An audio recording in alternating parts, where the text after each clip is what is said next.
আমরা মনে করছি যারা গত 15.5 বছর ধরে অবৈধ ক্ষমতায় ছিল তাদের সুপরিকল্পিত ইন্ধনে এবং সেটি প্রত্যক্ষ তৎপরতায় এই ধরনের আগুন দেওয়া হয়েছে।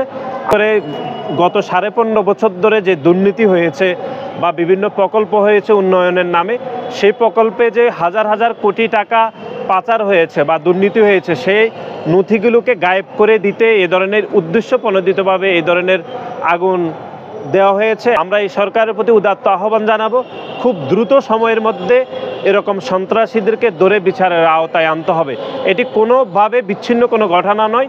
আমরা মনে করছি এটি পরিকল্পিত এবং উদ্দেশ্য প্রণোদিতভাবে সচিবালয়ের মতো এরকম স্পর্শকাতর একটি জায়গায় আগুন দেওয়া হয়েছে। আমরা দ্রুত তদন্তের মাধ্যমে যারা দোষী তাদের ব্যবস্থা নেওয়ার জন্য আমরা উদাত্ত আহ্বান জানাচ্ছি। আমরা তো সেটি মনে করছি, কারণ এই অন্তর্বর্তীকালীন সরকারের গত 4.5 মাসে আমরা গত কয়েকদিন যেটি লক্ষ্য করছি সেটি হচ্ছে তারা বিভিন্নভাবে বিভিন্ন পর্যায় থেকে তারা বাংলাদেশ জাতীয়তাবাদী দলের বিভিন্ন সমালোচনা করছে, কিন্তু এটি তো তাদের টার্গেট হওয়া উচিত না।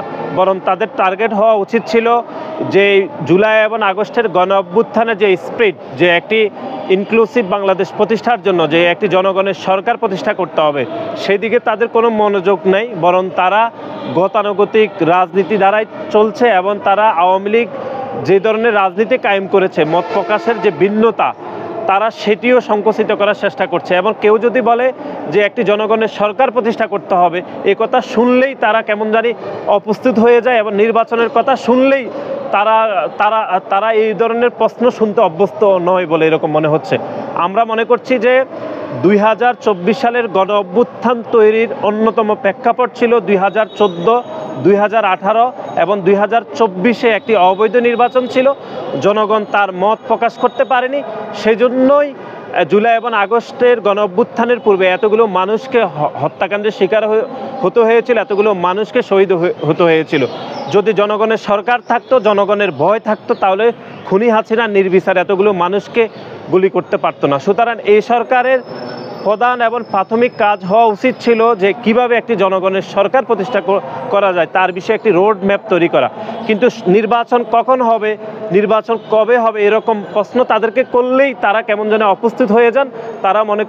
তারা বিভিন্নভাবে বক্তব্য দেয় যে শুধু নির্বাচনের জন্য এতগুলো মানুষ আসলে জীবন দেয়নি, তারা কিসের জন্য জীবন দিয়েছে, যে ওনারা কি উপদেষ্টা হওয়ার জন্যই শুধু জীবন দিয়েছে? আমরা তো সেই বিষয়ে আসলে বুঝতে পারছি না। আমরা মনে করছি একটি জনগণের সরকার দরকার রয়েছে, কারণ 1971 সালের মহান মুক্তিযুদ্ধ যেই ভিত্তির উপর তৈরি হয়েছিল, সেখানে 1970 সালের যে পাকিস্তানের প্রথম নির্বাচন হয়েছিল, সেই নির্বাচনে জনগণের প্রতিনিধিদের হাতে ক্ষমতা হস্তান্তর না করাই অন্যতম কারণ ছিল যে মুক্তিযুদ্ধের প্রেক্ষাপট তৈরি। সেই জায়গা থেকে আমরা মনে করছি 2024 সালের গণ অভ্যুত্থানই আসলে 14, 18 এবং 24-এর যে নির্বাচনে জনপ্রতিনিধিদের অংশগ্রহণ ছিল না, জনগণের ম্যান্ডেট ছিল না, সেই জন্যই তৈরি হয়েছে।